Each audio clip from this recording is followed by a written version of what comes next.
We're now going to move to the world of direct-to-consumer businesses. The word on everyone's lips in the world of consumer entrepreneurship is direct-to-consumer. These kinds of businesses have changed the way customers spend their money and forced traditional players to rethink their business models and practices. Social media and off-the-shelf e-commerce tools mean it's easier to start a business than ever before. And this has given rise to a whole bunch of companies that design, market, sell, and ship their products themselves, bypassing middlemen.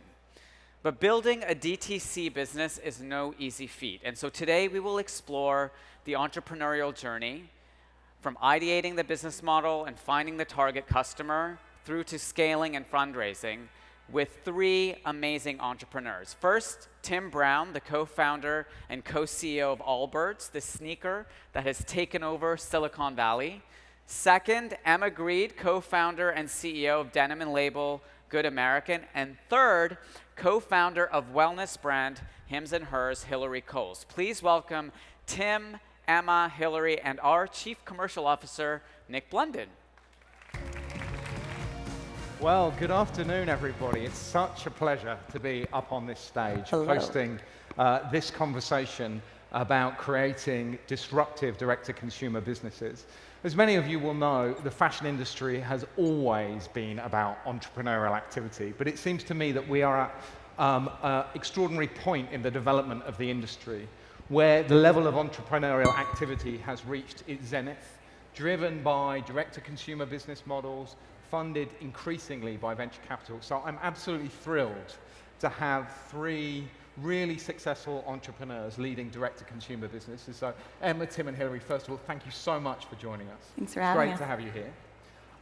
The first thing I'm going to ask you to do, I've got a lot of questions to ask, so this is going to be fun. But the first thing I'd like to ask each of you is just to talk a little bit about the market opportunity that each of your businesses is focused on. So Emma, if I could start with you, for Good American, what's the market opportunity that you're looking at? So I've spent the last 15 years in the fashion business, and I think what was really apparent to me is that the large majority of women that happen to be at the larger end of the size spectrum were really ignored by the mainstream fashion business. And when I decided to start Good American, I was actually pregnant with my second child. And for any women that have had babies, you know, things start to change when you have your second child. And it made me think a lot about the way the fashion media has such a huge has a huge impact on the way you feel as a woman.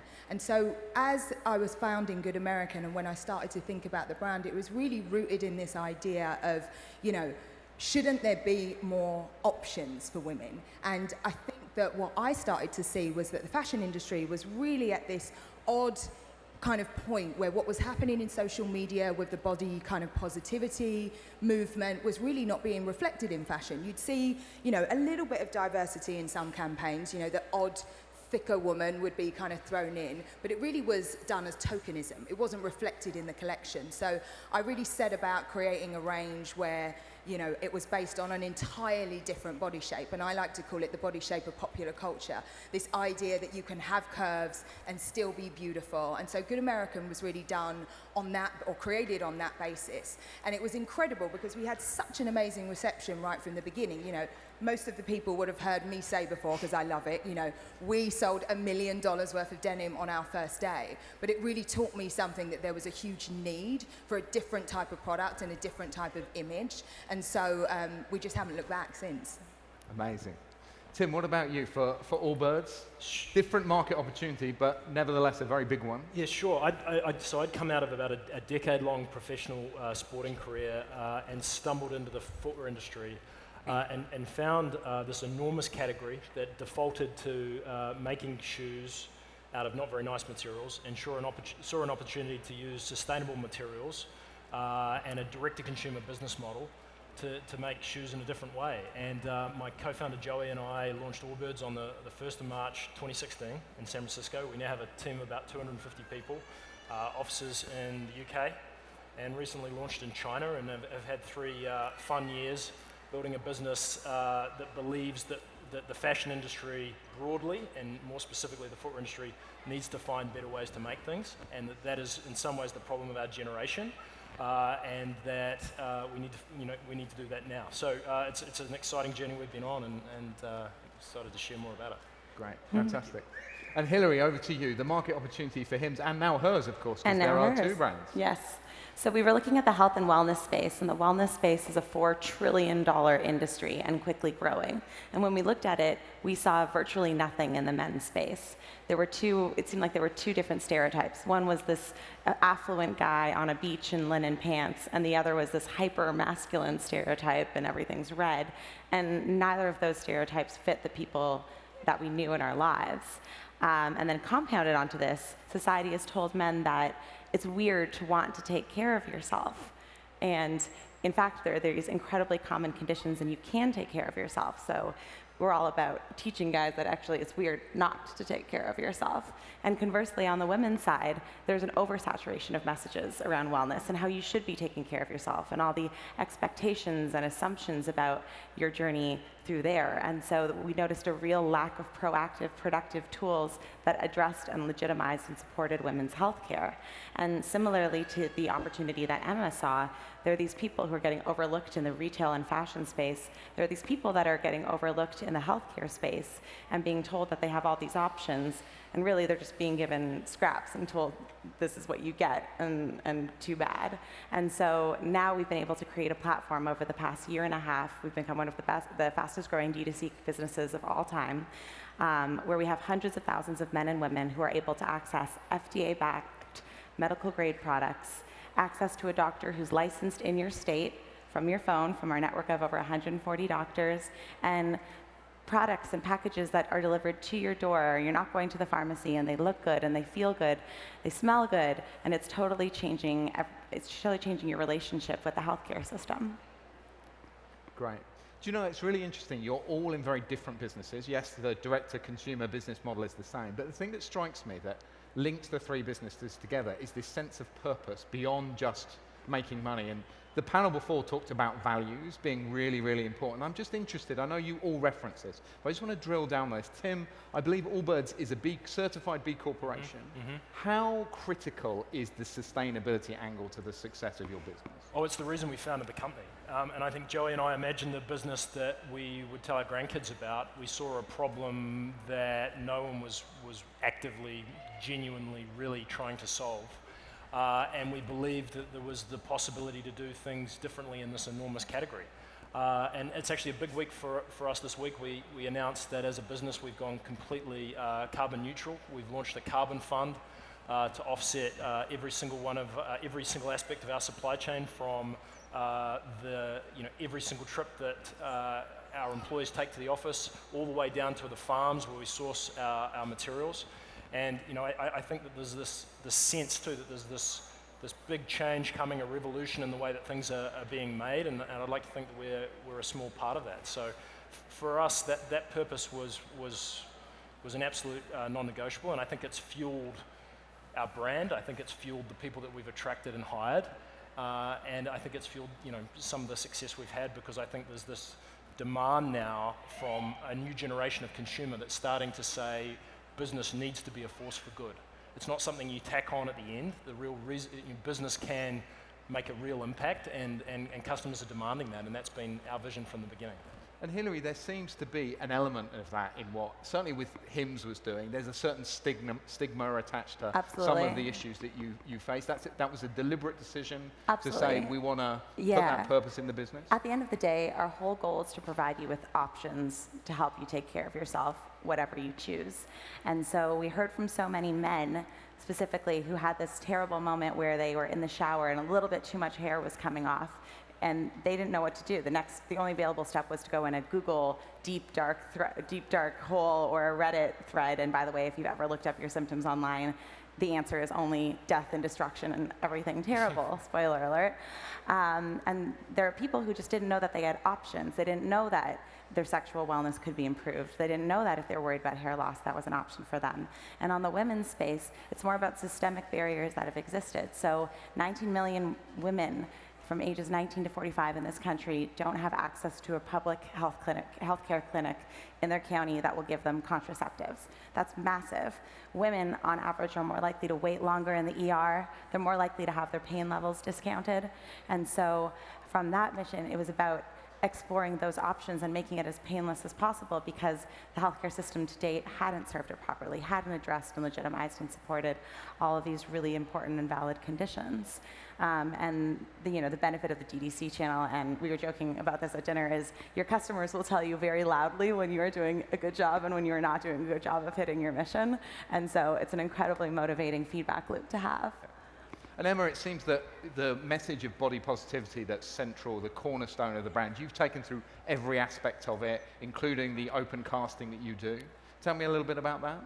Yeah, it's such an important part of our brand, but I do think it's important to say that, our purpose is very simple. We want to make beautifully fitting clothes that, never sacrifice style for the sake of inclusivity, but the purpose is nothing without the principles that we set down in our business. And I think right from the beginning, we said to ourselves, what does this actually mean for our business every day as we're making decisions? So we would never sell to a wholesaler who wasn't willing to take the full and entire size range. We'll never ever sacrifice our design principles. And those are the things that, and again, going back into this feedback loop of customers, Good American is all about, the community. And what does that community mean to us? And they hold us absolutely accountable for every decision we make. Mm-hmm. And that's the most interesting part. It's like, we don't just, take their opinion. We are actively asking them every day, what do you think? Tell us, what should we do next? And then we make business decisions based on that, because it's all very well taking the feedback, but it's like, what do you do with that at the end of the day? And that's the biggest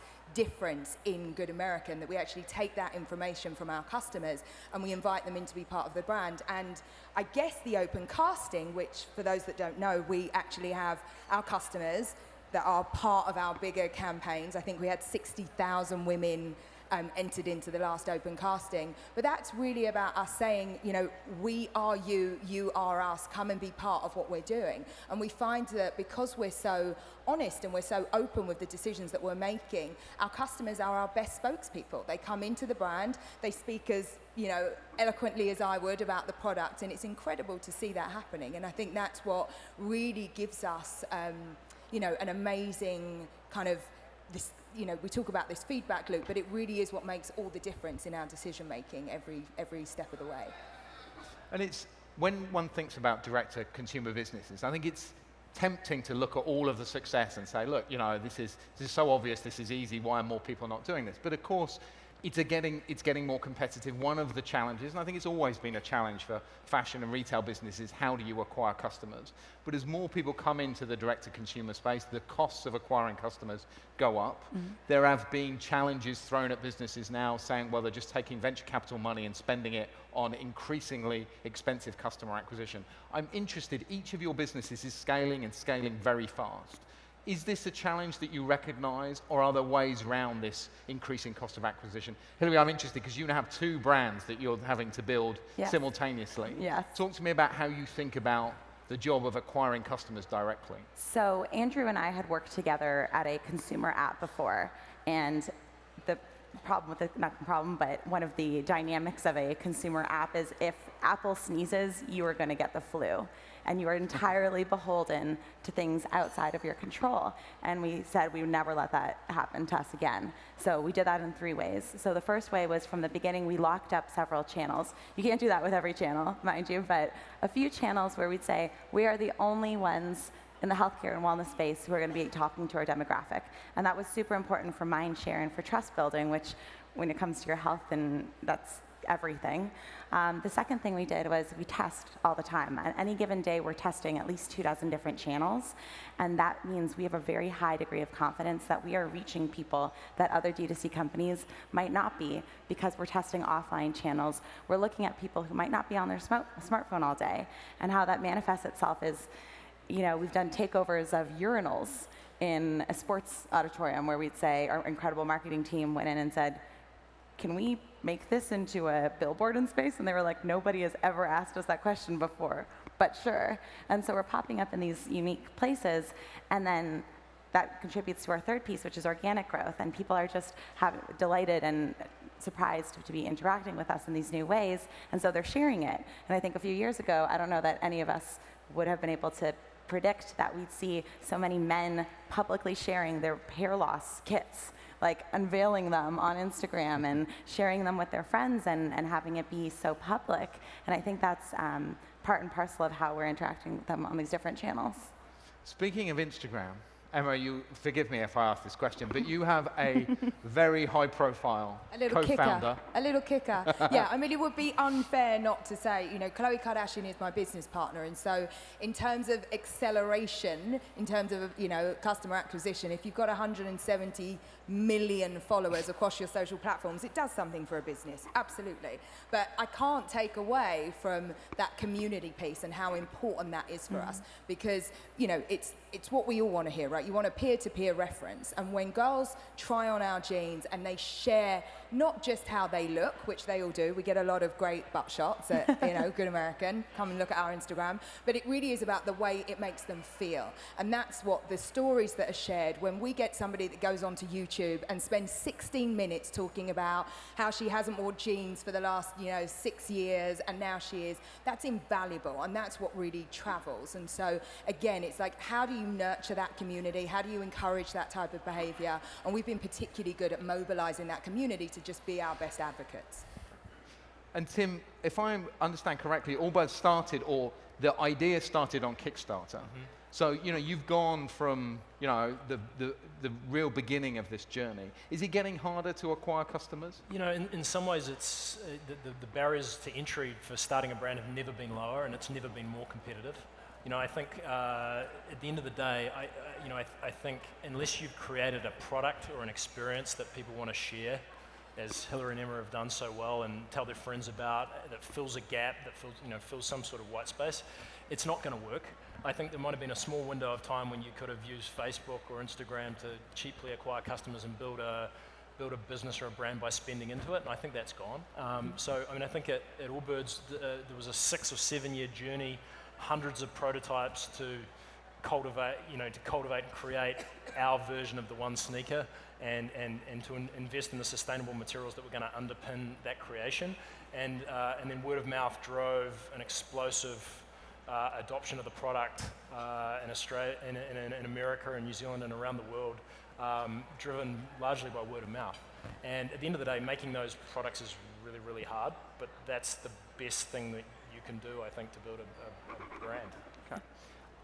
I wanted to come on to something else. We are sitting in this beautiful shopping mall, and direct-to-consumer brands are often thought of as being just e-commerce-based businesses, right?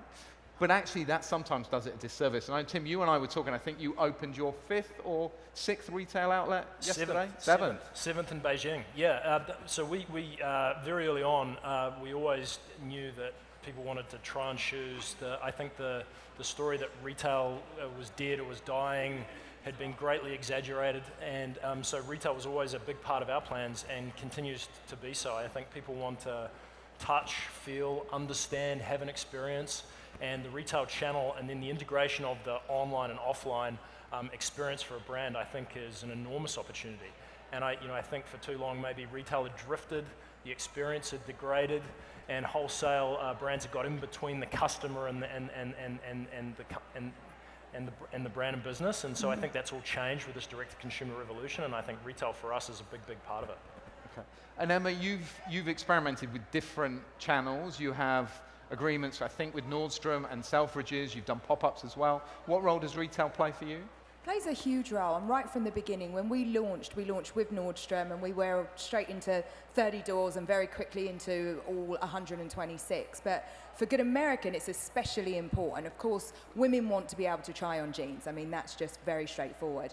But, you know, for me, it's much more about this idea of inclusivity and how you bring that into a retail environment. And what's so interesting to me when we've run the pop-ups, I mean, I started my career on the shop floor, so I love a little stint in a pop-up. But, you know, you really start to understand what's important to customers and how difficult it is for some women to have access to great fashion. And from really, really simple things like the way things are displayed or certain sizes not being available in stores. My mission with Good American Retail and what we're trying to do in our pop-ups is to create a truly inclusive experience in bricks and mortar. So I can show you product on 3 different sizes on our website, and now in fact on 15 different sizes. So when you go on goodamerican.com, you can be a size 8 and see the denim on size 8. But how you do that in bricks and mortar is going to be really interesting. So for us, it's a huge part of our strategy going forward, how we're actually going to operate those stores. And it's a mixture of that customer experience coupled with great technology, and then really, really thinking about that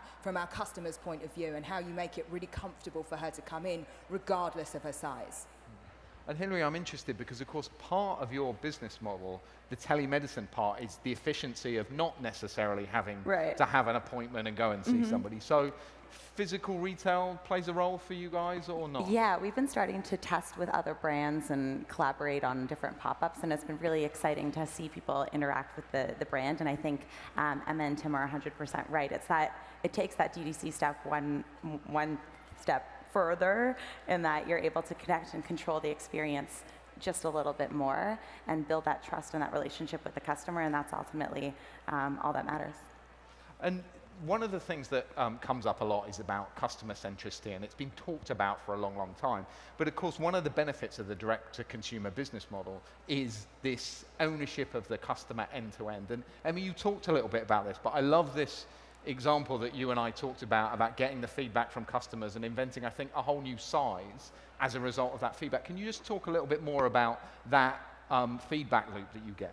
Yeah, I mean, it's one of the things that I've learned, and you learn the hard way, right? Because if you ask for customer feedback, my God, you're going to get it. Good or bad and ugly. And, what I tend to do on a Sunday afternoon is read through the reviews, right? And you kind of start to see these patterns and, we have, of course, amazing people that look at the data in details, but I'm a sucker for reviews.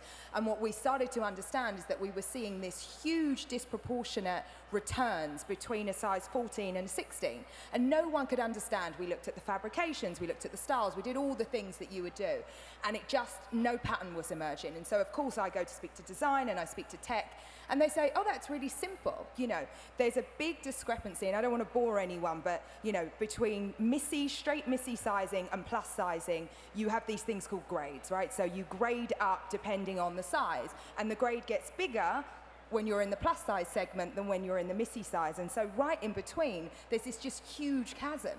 And so it took a tech designer to kind of, for me, I'm very dyslexic. They put it down on an Excel sheet and spelled it out. And I was like, oh, I get it now. Let's create this size 15. And everybody immediately in the organization said, oh, no way. You can't do that. It doesn't exist. It's ridiculous. But, you suddenly realize that there are millions of women out there that fall in between sizes. So they're not quite plus, they're not quite Missy. So we used a group of 60 of our existing customers who had written to us and said, I'm not a 14, but I'm not quite a 16. Something's not working out. I'm sending your jeans back. And we used those women and we fit the size around them. We made it specifically for their bodies. And it's been so interesting because size 15 is now my 3rd best selling size, and it didn't exist. And that was purely just from opening your ears and listening and then taking action. Sure. Tim, Oh, thanks. yeah, that definitely deserves a round of applause.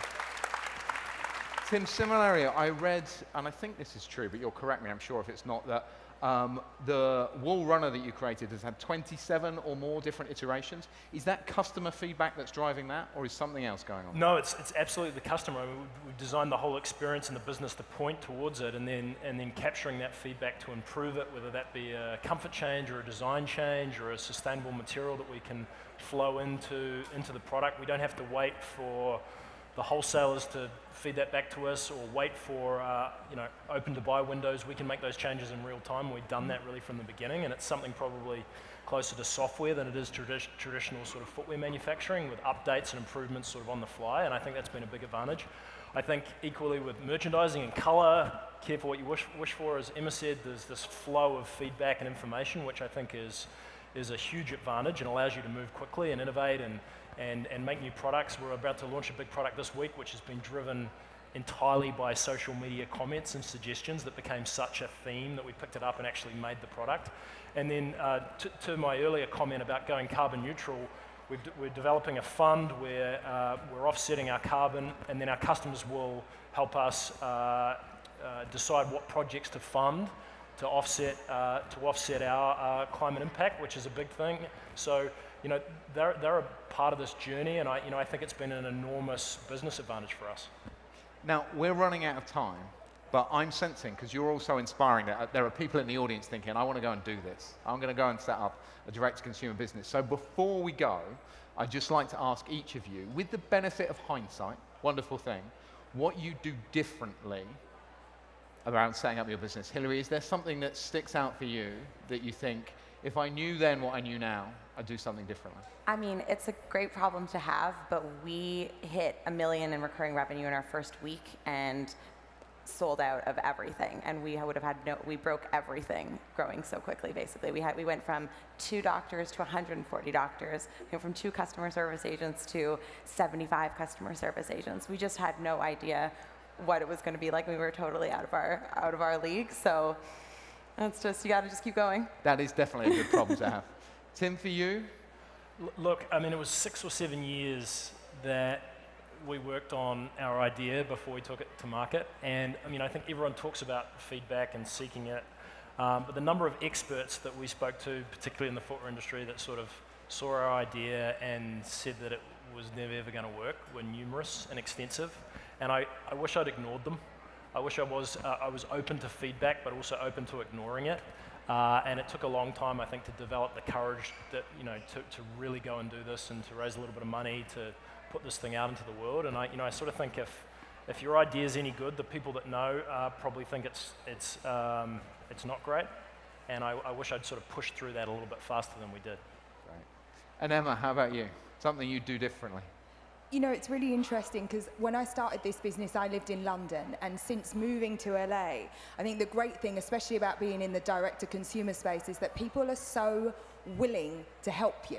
I've had countless founders reach out and say, hey, we did something similar. I can see some similarities in your business. In the beginning, I was like, they're trying to steal my thing, And what I've realized is that actually there's this really incredible community in LA and in San Francisco of people that are just willing to share. And so since I've started meeting other founders and really taking that seriously, it's been enormously helpful to my business. So I'd have been a little bit more open to that. And I actually think I now seek it out. I go and try to find people that are doing really, really well and might have encountered the same problems that I'm just about to walk into. And I find it so useful. So I would have done that a bit more frequently. Amazing. Well, listen, thank you all so much. It's been an absolutely fascinating conversation. Thanks, Really appreciate it. Thank you all.